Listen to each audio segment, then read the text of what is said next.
Hello and welcome to the Saturday, December 19th meeting of TV Toastmasters.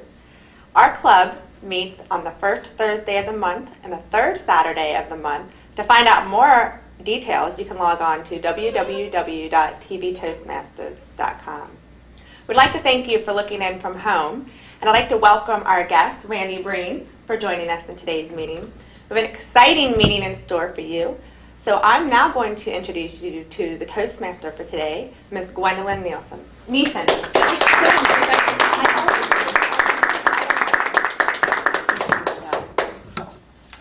Good morning. I am privileged to be your Toastmaster of the day. It's my job to be a genial host, to make sure you feel welcome, have fun, and leave the meeting feeling energized, especially our guest, Randy Breen. Our cell phones are turned off or put on silent. Our club mission is to provide a supportive and positive learning experience in which members are empowered to develop communication and leadership skills, resulting in greater self-confidence and personal growth. Toastmasters can help you find your voice, to speak in public meetings, as well as improve your communication with family, friends, at work, and around the dinner table. Our program is divided into 3 parts. The first part will be impromptu speaking, where we learn to think quickly on our feet and respond to surprise questions in an effective manner. Today we have 2 presentations, which is the second portion of our meeting, and we have 2 prepared speeches, one by Elizabeth Kaplan and Steve Ehrenholz. We're looking forward to hearing from them today. The third part is our listening and responding, where we evaluate each other. Each speaker receives immediate feedback on their strengths and where they have room to grow. All right, we will begin the impromptu portion of our meeting with the word of the day. Emily Garrett is a member of 3 clubs, an area director, and sergeant of arms of this club. Emily will help us increase our vocabulary. Let us welcome Emily Garrett for our word of the day.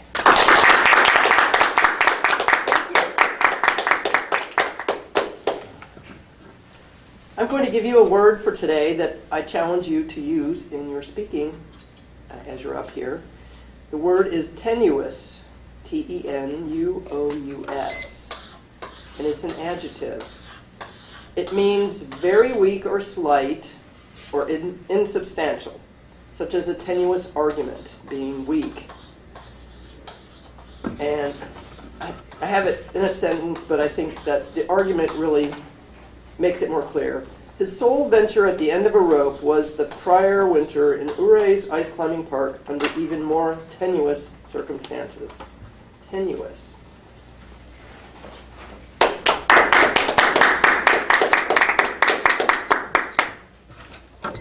Thank you, Emily, for that great word of the day. Word of the day? Tenuous. Each of us is challenged to increase our vocabulary immediately by using tenuous when we come up to the lectern.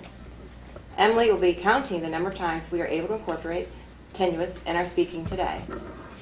And there shouldn't be too tenuous for us to say that word in our speeches. Today, this club is fun. If it's not fun, it's not Toastmasters. The Toastmaster program has a tradition. Every member speaks at a meeting. The table topics portion of the meeting ensures this tradition. Table topics gives us the opportunity to learn, to listen intently, think extemporaneously, and give an effective reply in just 1 to 2 minutes. Our timer, Kara Kormalik, will signal the green light when a minute is reached. Yellow at 1.5 minutes to wrap up, and red to stop talking because we've stopped listening. To challenge us today, our topics master is me. I will read a question and then choose someone to come up who will be privileged to answer the question. Our guests have been asked if they would like to participate. We do not put them on the spot. The first question I'm going to send over is, this is the season for giving. Do you think it is better to give than to receive? Michelle Lewis.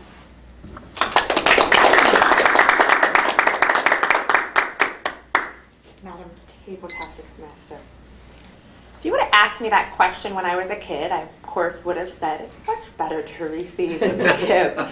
But in all honesty, I think we have all take joy from actually giving to people versus receiving, at least in my eyes. I think the older I've gotten, just to see people's response, and it's not necessarily a material thing, just you give your time, you give, sometimes you just give a shoulder to cry on, a helping hand, and it makes you feel good. It actually, what you receive from giving is the feeling of helping others, and it's much more fulfilling to me to give than to receive. But I think when you give, you also receive. Does that make sense? Because I just went all the crazy ways around that. But to me, it's very important to make sure that you kind of give a balance there, and you definitely, for me, it would be to give. So, thank you. I like that answer. It was good. It is nice to give, but also it's important to be able to receive graciously. So thank you for that, Michelle. Well, the next question would be a fun one. It's Christmas time. Christmas cookies are a sure sign that the holidays are near. And what kind of cookie brings back positive memories in your life? And I think we'll have Carol answer that one. Christmas cookies. What kind of Christmas cookies bring memories? I can't remember of a specific one that I had, but I think of Christmas as the sugar cookies because they have the red sugar on them or the green sugar on them. And I can't remember any that we had special in our family cookies. We had other traditions at Christmas, but I can't remember any cookies. So if I were to say which cookie that I would prefer, I was walking out of Bob Evans the other day with my food, and I spotted the caramel apple cookie, and I had to stop and buy one. So I like things that have some crunch in them. I like to crunch. They say if you're angry, you like to be crunched. And so I have a tenuous remembrance of a special cookie from Christmas. Madam Toastmaster.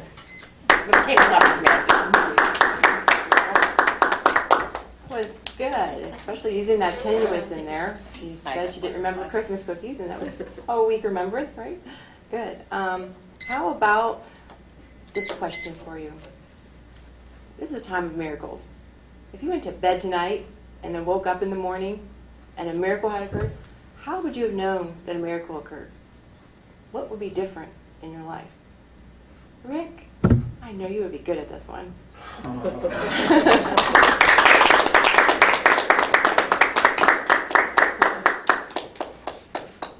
Tell us how you would know a miracle occurred. Thank you. You know, there's many things that people pray for. Hair is not one of them for me. So if I woke up in the morning, the normal get out of bed and stretch, kind of looking at my day, just thinking what that would look like. And as I walked over and then glanced into the mirror and then had a full head of hair, that, my friends, would be the absolute miracle that I could ever see. I've had a tough time growing a mustache too, so maybe a nice bushy mustache would be good. So full head of hair, bushy mustache, probably go back to the 70s. That's probably how far it would have to go back for me to be able to see that. Then once I pick myself up off the floor, because that's not something that really happens, right? Full head of hair, nice fancy mustache, right? That just doesn't normally work. Pick myself off the floor, I'd have to actually find a comb. Because I don't know that I own a comb. Maybe I'd borrow Anita's brush. I think I'd borrow Anita's brush, and then I could, comb it back, sit back and regale myself in how nice it looks, and then realize that this really was a tenuous dream, and there was no miracle. Let's take it out. Definitely picked the right person for that question. That was good. I'm going to be imagining you with a full head of hair and a mustache when I see you. All right. Well, thank you for those great answers to the seasonal fun topics and challenging questions. Help us practice quick thinking. We are now prepared to move on to the speaking part of the program. We have 2 speakers today. Our first speaker will be giving her first manual speech. It's a 4 to 6 minutes icebreaker to help us get to know her. Her objectives are to begin speaking before an audience, to discover speaking skills she already has, and skills that may need some attention. Let us give a hearty welcome to our new member, Elizabeth Capel, How I Learned to Pray.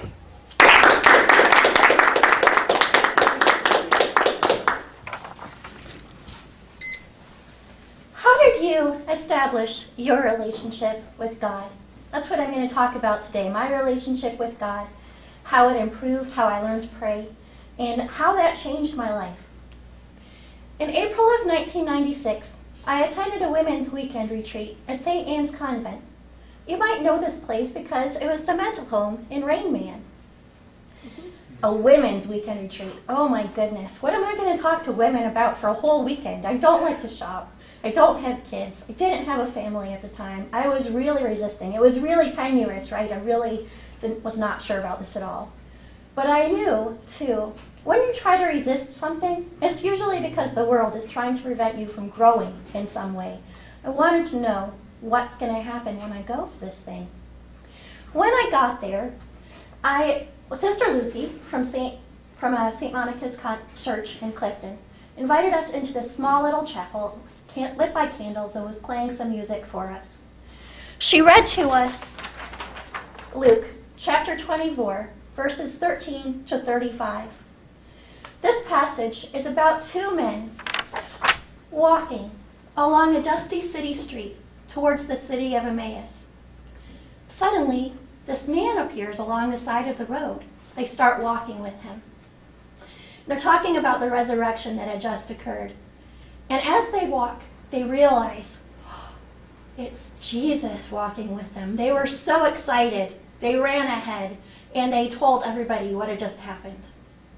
Sister Lucy stopped the music and she said, "Have you ever had the experience where you pray and you say, God, whatever it is, just let your will be done?" And I was like, sure, right? We do that all the time, right? And she said, well, a relationship is what God wants to have with us. And that takes 2 people. That takes both you and God. It takes both of you talking and listening. Yes, listening to God. That blew my mind. I mean, I'd kind of done that, sort of, maybe here and there, but I wasn't really even sure. And how would that even work, right? We don't usually listen to God. She started to play the music again. And she said, okay, imagine you're walking along that dusty city street, and Jesus comes upon you. What are you going to do? And I thought, I'm going to run to him, right? Of course, I'm going to be so excited. I wanted nothing to do with him whatsoever. I turned my back on him. I wouldn't take one step. I didn't want to look at him. I wanted nothing to do with him. Well, this shocked me, right? I thought I'd had a positive relationship with him all this time. She let us go back to our rooms, and I ran to my room. I slammed the door, and I screamed at God, why have you abandoned me? Where are you? You're supposed to protect me. You're supposed to rescue me. You're supposed to keep terrible things from happening to me. Where are you, God?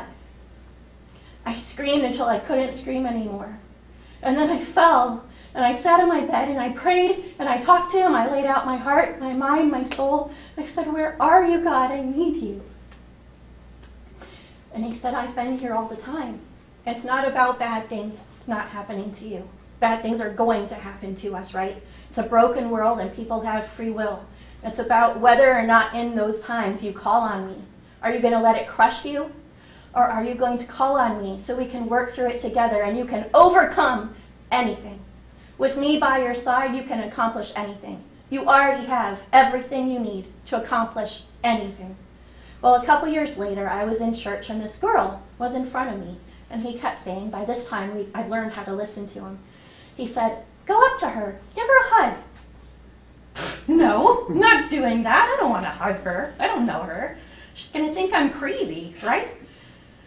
But he kept saying, talk to her, give her a hug. So finally, after church, I went up to her and I don't know, I felt so tenuous about this, right? And I said, I just feel like I'm supposed to give you a hug. She hugged me, she clung to me, and she said, you have no idea how much you've changed me. well, how amazing is that? How awe-inspiring is that? Like, what did I just do? What kind of consequence did my action have? It changed my life to learn to listen to God. I would just challenge each of you in your own spare time to find a quiet time, a personal time. You don't need to let anybody else know about it. He's not going to judge you. He already knows about all the things you're going through, all the things you're experiencing. Just lay out your heart and your soul to him and listen. You might really be surprised, like I was, how it might just change your life. Thank you.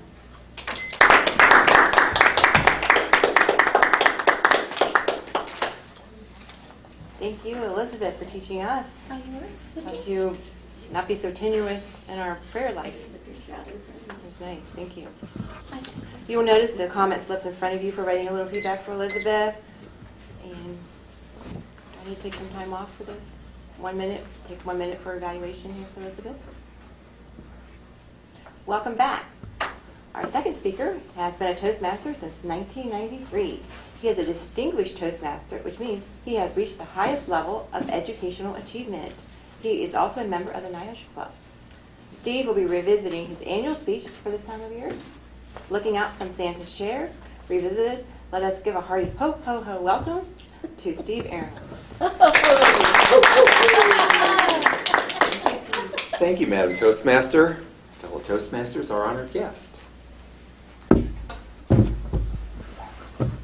What do you think about Santa Claus? Do you believe in Santa Claus? If you do, why? If you don't, are you sure? Are you sure? Have you ever thought about what it's like looking out from Santa's chair? Now you might hear something. I don't hear anything, but maybe that's Santa. Last Sunday, my wife and I completed our annual stint as Mr. and Mrs. Claus in the lobby of Music Hall before the Cincinnati Pops Christmas concert, or their holiday show. This actually marked the 15th year we have been doing this.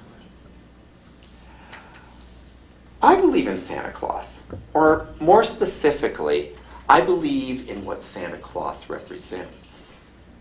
And one of the things I do each year as I'm preparing for being Santa is I haul out my little book, How to Be Santa Claus.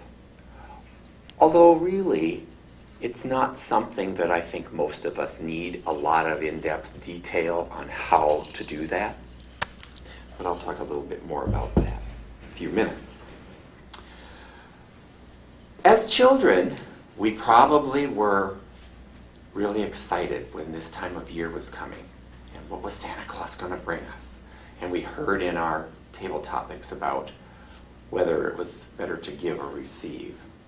We were so excited. I mean, Christmas took forever to come. Now as adults, we often find that it arrives way too fast. It's here before we know it. It'll be next Friday. But Santa is so much more than a fictitious character. Santa embodies a promise, hope, compassion, warmth, patience. Santa does not need to impress people. Jonathan Meath, I don't know if any of you are familiar with him. I really wasn't, but I came upon something from him. He's an American TV producer in Boston, and he's known for some of his children's television work that he's done. He's also known for having a dual career as Santa Claus. But what he says about Santa is that Santa is really the only cultural icon we have who's male, does not carry a gun, and is all about peace, joy, giving, and caring for other people. He says that this is part of what is magic for him, especially in a culture where we have become so commercialized and hooked into manufactured icons. He goes on to say that Santa is more organic, integral, connected to the past, and because of that, connected to the future. And I agree with him. I've found that as years have passed, Christmas has become not only a time of anticipation for me, but also a time of reflection. Christmas is a time of promise and hope, a promise that was fulfilled a long time ago, and one that is yet to come. Well, 15 years ago, when I was first asked to serve as Santa in the foyer, I can honestly tell you that's not something I had ever thought I would do or aspired to be. I mean, I've seen Santa Claus, and there are a few pictures around of Santa Claus and me when I was little, or Santa Claus and my dogs, but I never thought too much about it. Being all dressed up in that costume with a full beard and a head of hair, which we also heard about in our table topics today. And, of course, it would take me probably close to a decade to grow a beard, as long as it needs to be, but it wasn't something that I would think of doing, dressing up and then walking around in public. No, and I was not interested at all in filling out that suit. I'm still not interested in filling out that suit. But actually, looking back, the first year that we did this, we had the costume, but there was nothing to fill the costume with. I would have looked like a coat rack with a big red and green velour sack on it. But Santa's also resourceful. We found the maestro's couch in the green room, and we used those to stuff a sweatshirt, and it nicely rounded the corners and filled out Santa's suit, so that I was totally put together. Yes, there was nothing tenuous about this. I was put together.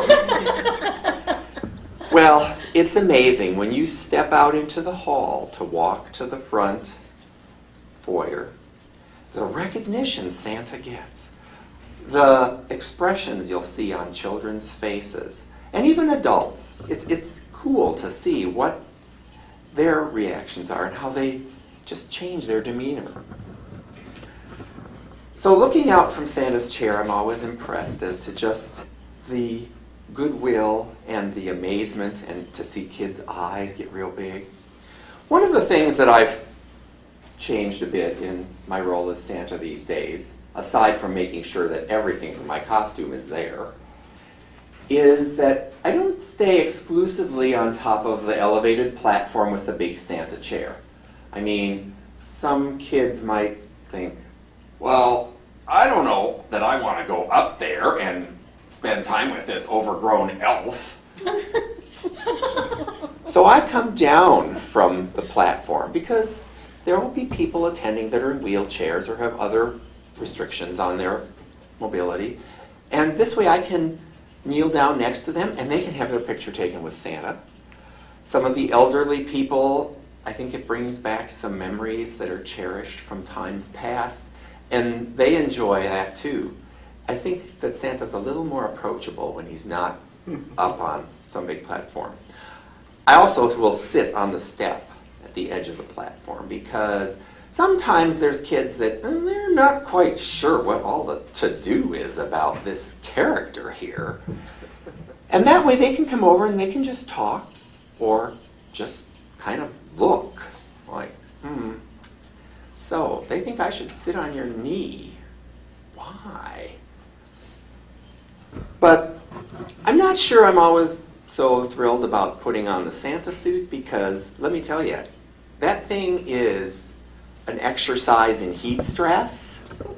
You kind of peel it off at the end. Of course, nobody sees the outside part because that doesn't get all sweated up. It's what I have underneath it. Gets kind of saturated.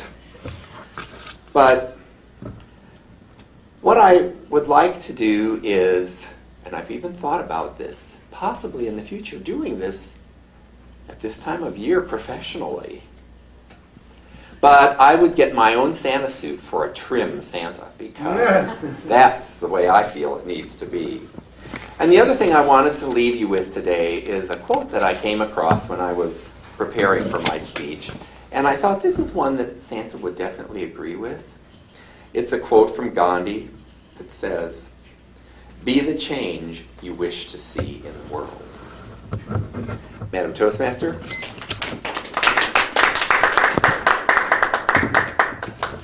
I will take my speech here so that you don't wind up reading part of your materials from my speech, and you'll say, where did that come from? Thank you, Steve, our Santa Claus. So we'll take a minute now to evaluate Steve's presentation on Santa Claus Revisited. We'll be right back.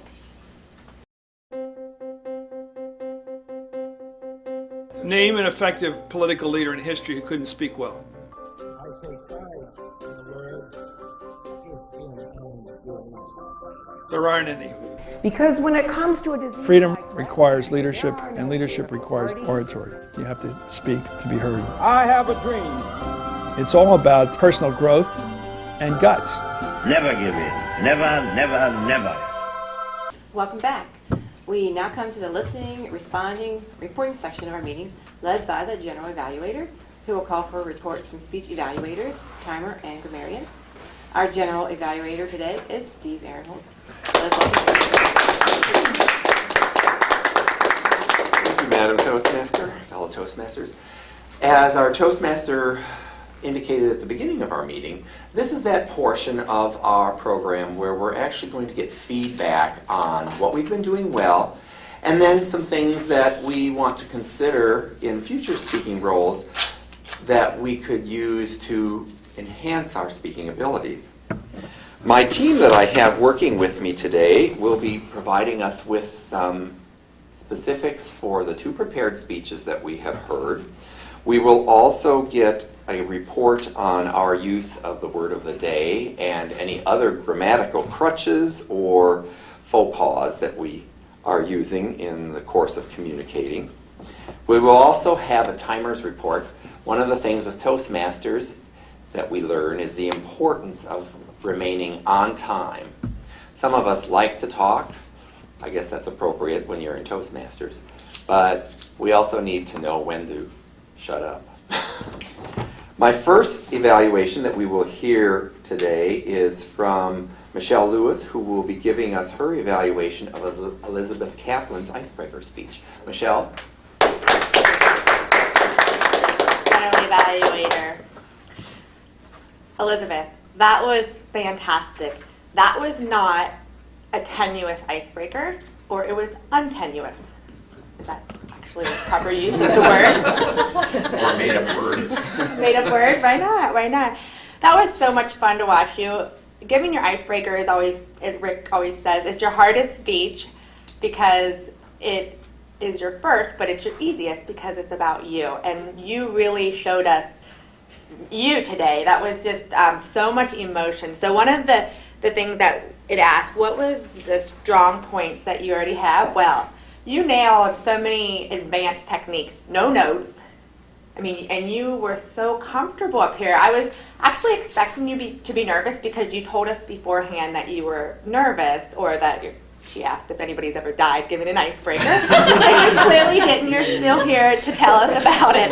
But you did not use any notes.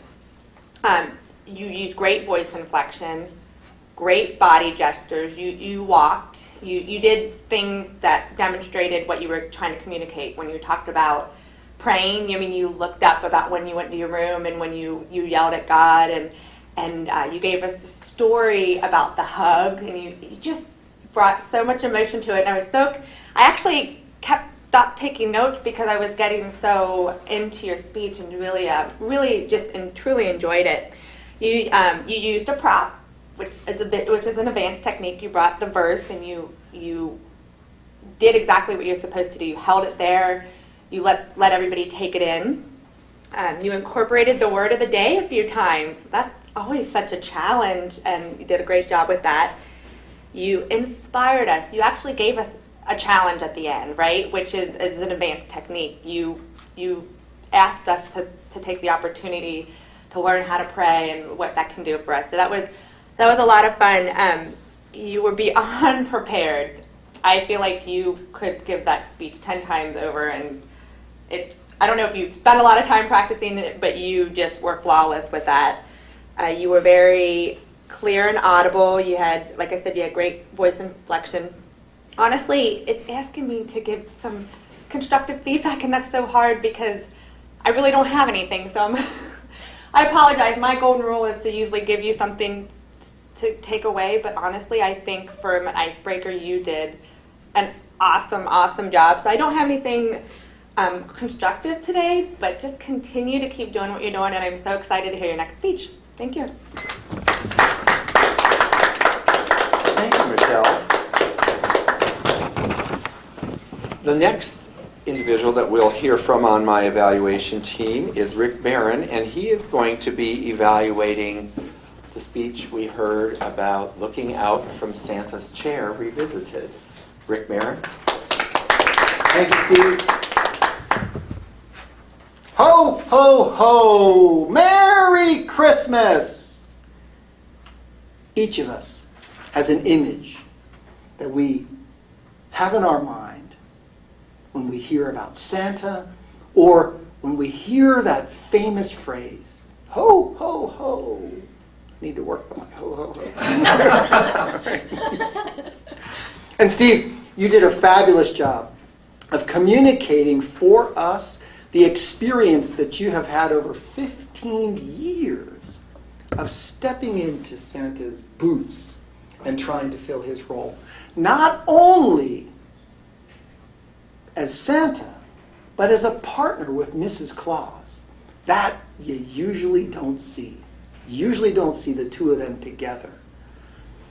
The speech had a great opening because it asked us to create our own mental image of Santa Claus, which I think we all had an opportunity to do through the course of the speech. In addition, you came dressed for the part. I don't know if you noticed on camera, but his shoes are even black and red, and his belt even matches the whole thing, along with the hat. So we got a chance to visually see what a fit, trim Santa might actually look like. Right? You made it personal. And you had an opportunity to share from the heart what had been going on with you over the last 15 years. And some of those personal experiences, at least in terms of how you were able to relate to the people that came to see Santa.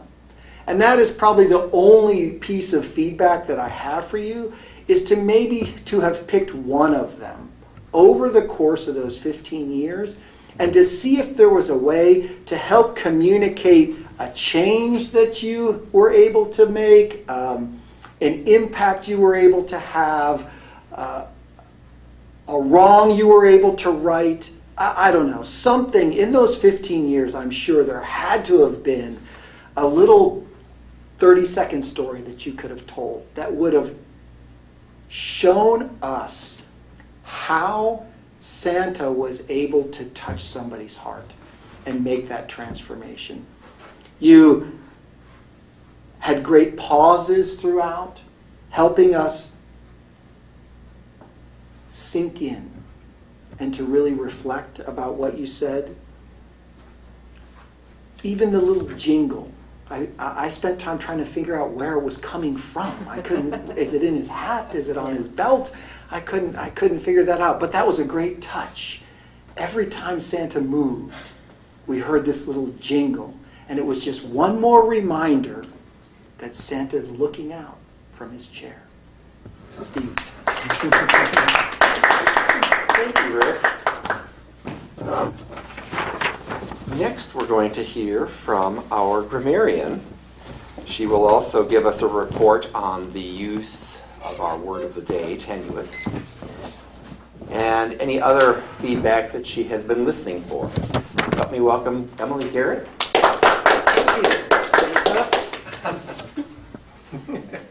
I think a lot of people in Toastmasters don't realize until later on that every role has multiple reasons for doing it. And grammarian is one where it appears that it's all about you getting feedback on how many times you said or whatever.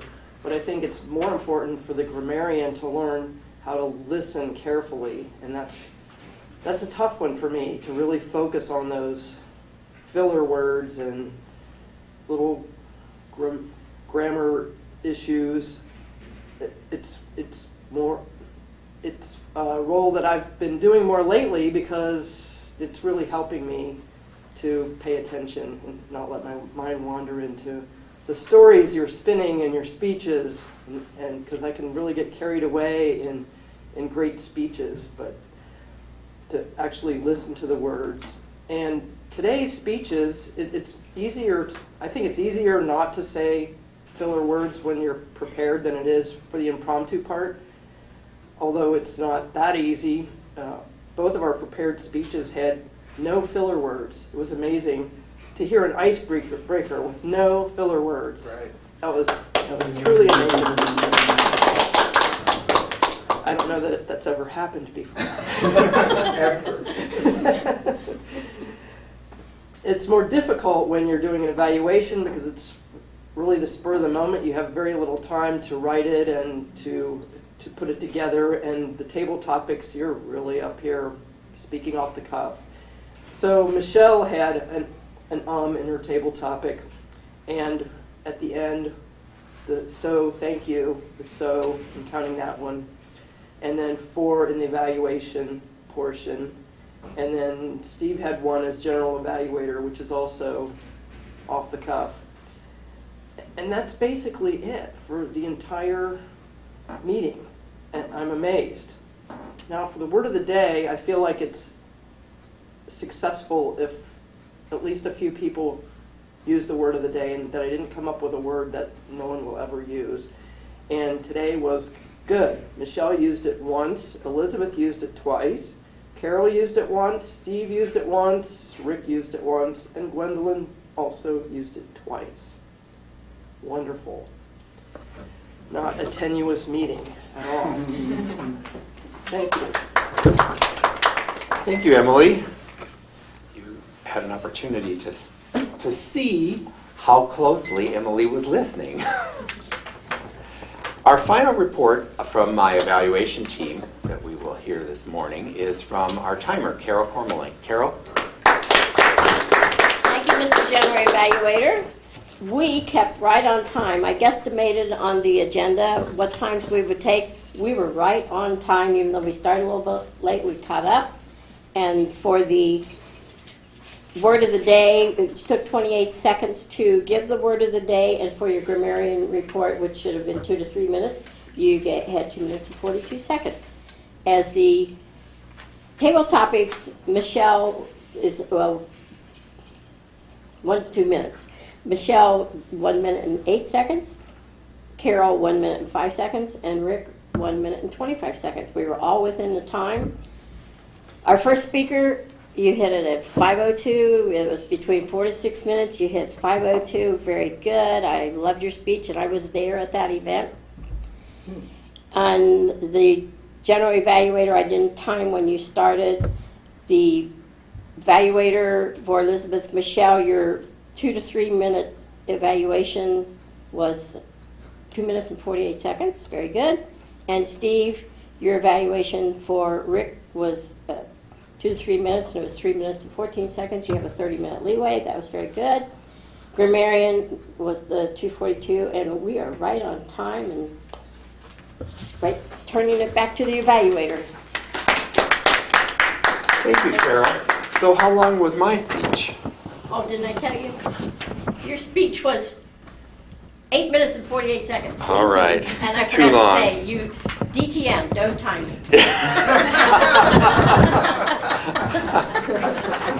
That's great. Oh, I thought it might run a little long.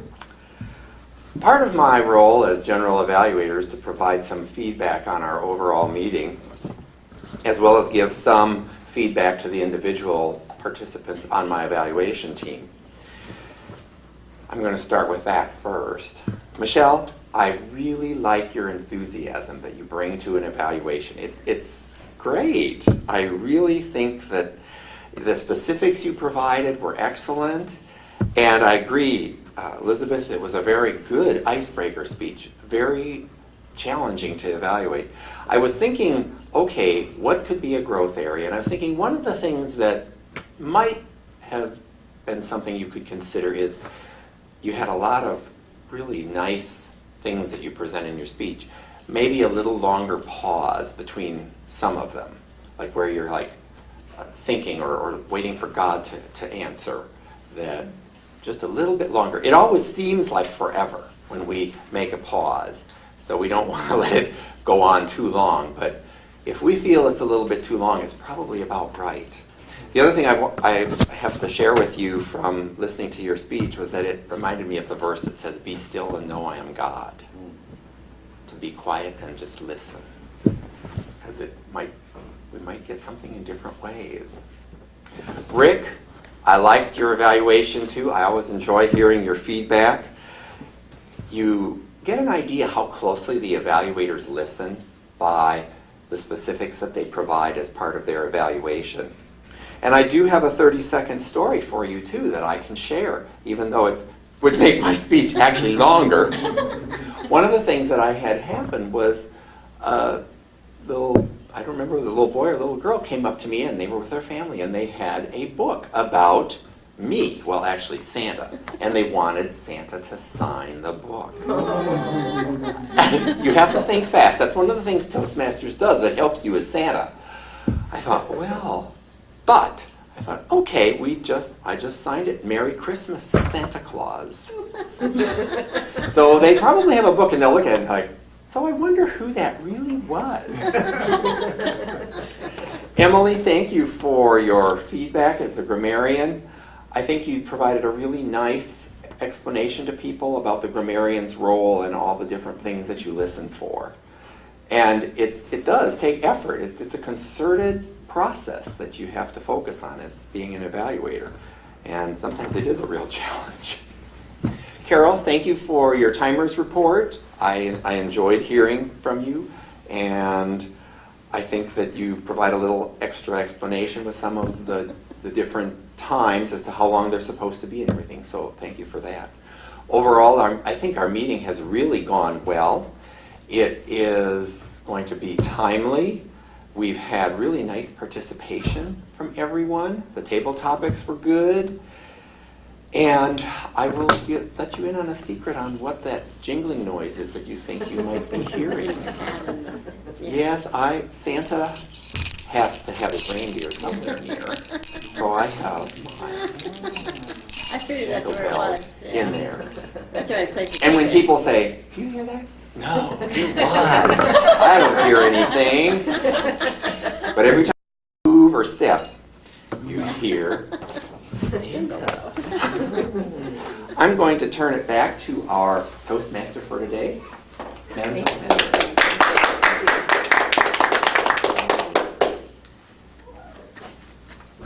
All right. Well, thank you very much, Steve, for your comments. And I think we had a good meeting today. And we can wrap it up here. You turn it back to the president. We're going to turn back over to Michelle, who is our president of Toastmasters.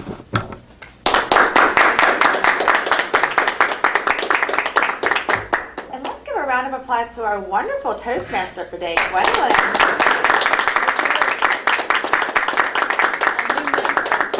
What a fantastic meeting. It was a lot of fun today. And I just wanted to see if, Randy, did you want to make a comment on what you thought about our meeting? Well, first of all, the reason for me... You want to come up here? Yeah, come on up here and share.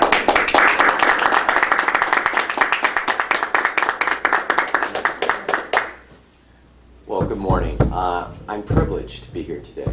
I wanted to be here. I, with intention, wanted to be here because of the subject matter of one of your speakers. Elizabeth was talking about prayer. Prayer is something that I've been studying for a long time. I feel strongly of what the Bible says. The Bible talks about prayer many times, and I feel it very specifically in my life and how important it is.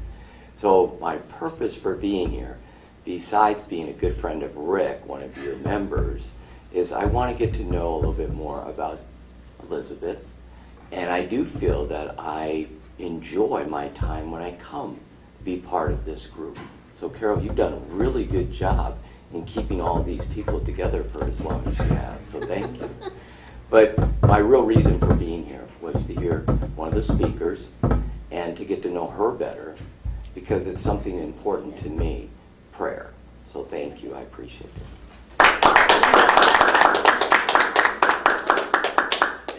Well, what a fantastic meeting. I hope all of you guys have a safe and Merry Christmas, Happy New Year. Can't wait to get back together in the new year. And those looking at it at home, it's a great opportunity to work on your New Year's resolutions if you're interested in improving your speaking skills, your leadership skills, and you want to build a team or network that can help you do that in a positive environment. Please check us out. You can find out more details www.tvtoastmasters.com.